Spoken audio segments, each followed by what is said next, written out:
Ya, alam nashrah laka sadrak wa wada'na anka wizrak alladhi anqadha dhahrak wa rafa'na laka dzikrak. Kata Allah, Muhammad, lapangkan hatimu, lapangkan. Makanya kalau lapang, seberat apapun beban itu akan terasa ringan, termasuk beban yang membuat pundakmu berat.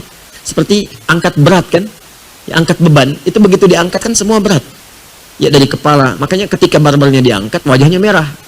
Ya kan? Kakinya jitan, tangannya susah, semua berat.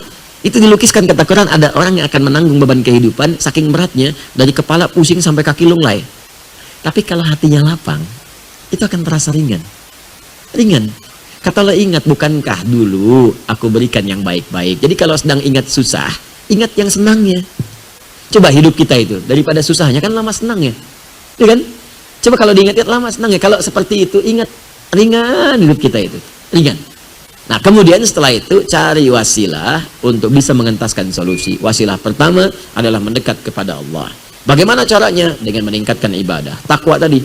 Wa may yattaqillaha yaj'al lahu makhraja wa yarzuqhu min haitsu la yahtasib. Quran surah 65 di akhir ayat kedua, di awal ayat ketiga. Kata Allah, tingkatkan takwamu kepada Allah. Dengan meningkatkan takwa itu akan diringankan persoalanmu, rizkimu. Anda mengatakan saya sedang punya masalah ekonomi, rizki masalahnya. Kata Allah, aku limpahkan rizki bahkan dari sisi yang tidak engkau duga. Bagaimana caranya? Tingkatkan takwa. Cari kalimat takwa di Quran. Banyak takwa itu. Puasa bagian dari takwa.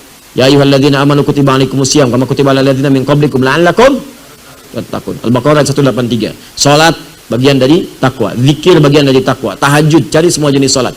Mulai sekarang yang tadinya salat fardu tambah tahajud, tambah duha, tambah syuruknya, tambah rawatibnya, tingkatkan sholatnya. Demi Allah saya katakan, kalau Allah berjanji pasti ditepati. Kerjakan aja, nanti lihat apa yang terjadi pada diri Anda. Silakan kerjakan. Sholawat itu bagian dari takwa. Sholawat. Man shalla alayya salatan wahidah sallallahu alaihi asyra salawat. Siapa yang sholawat kepadaku, kata Nabi, sekali, maka Allah akan membalasnya dengan 10 kali. Ya. Sholawat pada Nabi, memuji Nabi, muliakan Nabi. Sholawat itu tanpa putus. Maksudnya kalaupun nabinya wafat, salawat tetap terjadi. Makanya dalam sholat kita salawat. Silakan dalam sholat kan salawat kan? Allahumma sholli ala Muhammad wa ala ali Muhammad. Itu salawat. Jadi ketika kita sedang bersalawat, Allah berikan salawat. Salawat kita kepada Nabi itu beda dengan salawat Allah kepada kita. Awas, salawat maknanya dari Allah itu, salawat dari Allah maknanya satu, bisa ampunan dosa.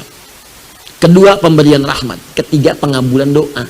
Di orang yang banyak salawat, salawat Muhammad, Muhammad. Dalam hidupnya banyak salawat, itu oleh Allah akan diberikan kemudian penjagaan.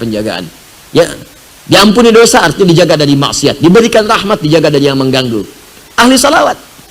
Makanya itu bagian dari wasilah. Quran surah ke-5 ayat 35. Ya ayyuhalladzina amanu ittaqullah. Ya orang-orang beriman bertakwa kepada Allah, wabtaghu ilaihil wasilah. Cari wasilah, tawassul untuk mengentaskan persoalanmu. Dengan doa, dengan sholawat, dengan sholat, dengan macam-macam. Dan sholawat itu jamaah dari kata sholat. Jamaah dari kata sholat. Makanya saat Anda haji ada bus sholawat, bis sholawat. Bis sholawat itu jamaah dari kata sholat. Maksudnya bis yang mengantarkan Anda untuk sholat ke Masjidil Haram. Bukan bisnya sholawat. Masuk situ bisnya sholawat. Allahumma sholli ala sayyidina Muhammad. Bukan. Ngantarin Anda sholat. Ya, jelas ya? Jadi kalau Anda ingin sholawat silakan. Ya, kemudian setelah itu sholat.